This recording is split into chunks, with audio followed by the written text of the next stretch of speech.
తెలంగాణలో చికెన్ షాపులు మూతపడ్డాయి. రాష్ట్ర చికెన్ షాప్ ఓనర్స్ అసోసియేషన్ బంద్ కు పిలుపునిచ్చింది. పౌల్ట్రీ కంపెనీలు మార్జిన్ పెంచాలని డిమాండ్ చేస్తోంది. వనపర్తి జిల్లాలో చికెన్ దుకాణాలను మూసివేశారు. గతంలో కంటే ఇప్పుడు చికెన్ మార్జిన్ తగ్గించారని అంటున్నారు.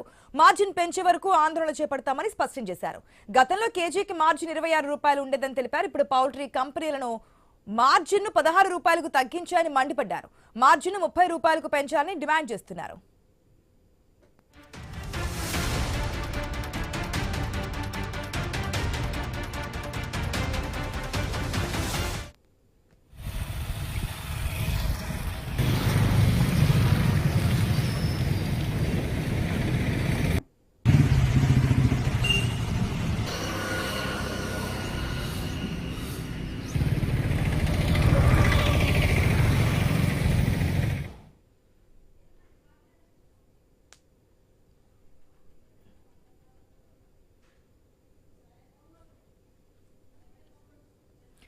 మనం చూస్తున్నాం తెలంగాణలో చికెన్ షాపులన్నీ మూతపడ్డాయి. ఎందుకంటే వారికి రావాల్సిన మార్జిన్ తగ్గించారు. గతంలో ఉండే మార్జిన్ మళ్ళీ ఇవ్వాలంటూ కూడా నిరసన తెలియజేస్తూ దానికి తగ్గట్టుగానే బంద్ లో పాటిస్తున్నట్టు సిచ్యువేషన్ కనిపిస్తుంది. పూర్తి అప్డేట్స్ మా ప్రతినిధి వెంకటేష్ ద్వారా తెలుసుకుందాం. వెంకటేష్, మనం చూస్తున్నాం స్క్రీన్ లో కూడా ఎక్కడికక్కడ చికెన్ షాపులన్నీ కూడా క్లోజ్ అయి కనిపిస్తున్నాయి. వారికి గతంలో ఇచ్చిన మార్జినే ఇవ్వాలి, ఎందుకు మార్జిన్ తగ్గించారంటూ డిమాండ్ చేస్తున్నట్టు తెలుస్తుంది. డీటెయిల్స్ ఏంటి? తెలంగాణలో చికెన్ షాపులు అయితే మూతపడ్డాయి. దీంతో చికెన్ ప్రియులకైతే షాక్ అనే చెప్పవచ్చు. రాష్ట్ర చికెన్ షాప్ ఓనర్స్ అసోసియేషన్ బంద్కు పిలిపించిన నేపథ్యంలో పౌల్ట్రీ ఫామ్ల మార్జిన్ పెంచాలని డిమాండ్ చేస్తుంది.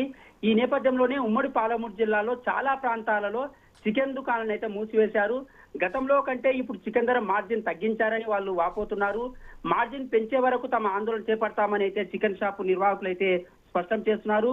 గతంలో కేజీకి మార్జిన్ 26 రూపాయలు ఉండేదని, ప్రస్తుతము ఆ మార్జిన్ 16 రూపాయలకు తగ్గించారని వాళ్ళైతే ఆందోళన వ్యక్తం చేస్తున్న నేపథ్యంలో మార్జిన్ ఖచ్చితంగా 30 రూపాయలకు పెంచాలని చికెన్ షాపులు నిర్వాహకులు అయితే డిమాండ్ చేస్తున్న పరిస్థితి కనిపిస్తుంది. కానీ ఒక పక్క వాళ్ళు చేస్తున్న ఆరోపణలతో దీనికి సంబంధించిన ఓనర్స్ ఎక్కడైతే చికెన్స్ పౌల్ట్రీ ఫామ్ కంపెనీలకు మధ్య వాళ్ళకు కూడా కొద్ది ఇబ్బందులు తలెత్తుతున్నాయని వాళ్ళు కూడా వాపోతున్నారు.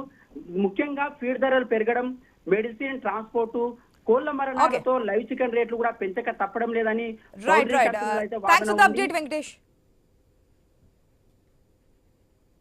ఏపీ మాజీ సీఎం జగన్ మీడియాతో మాట్లాడుతున్నారు. ఇప్పుడు లైవ్ చూద్దాం.